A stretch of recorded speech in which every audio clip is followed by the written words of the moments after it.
கார்த்திகை பெண்களை நினைவு கொள்ளும் விதமாகத்தான் இந்த வழிபாடு இருக்க வேண்டும்.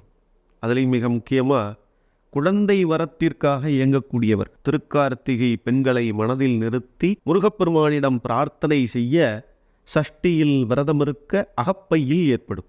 இந்த 6 பெண்கள் 6 அப்படிங்கிறதா சஷ்டி. இந்த 6ஆம் நாள் சுக்லபட்சம் கிருஷ்ணபட்சம், அதாவது அமாவாசையிலிருந்து 6ஆம் நாள், பௌர்ணமியிலிருந்து 6ஆம் நாள், இப்படியாக இருக்கக்கூடிய இந்த 6 முகன் அப்படிங்கிறது முருகப்பெருமானுக்கே உரித்தான ஒரு விஷயம். அப்போ அதில் விரதம் இருந்து 6 தீபங்களை ஏற்றி வழிபாடு செய்ய நல்லதொரு பாசிட்டிவ் எனர்ஜி நமக்கு கிடைக்கும். அடுத்த நாள் அதுதான் பௌர்ணமி, கார்த்திகை.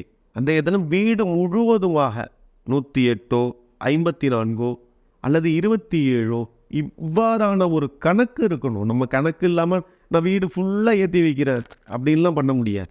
நீங்கள் எத்தனை ஏற்றினாலும் கணக்கு இருக்கணும், அளவீடு. அந்த அளவீடு தான் உங்களை மதிப்பீடு பண்ணுறது. கிராமப்புறங்கள்லாம் பார்த்தீங்க அப்படின்னாக்க பசுமாட்டினுடைய சாணத்தை சேகரம் பண்ணியிருக்கக்கூடிய அந்த குப்பை மேட்டில் கூட ஒரு தீபத்தை ஏற்றுவான்.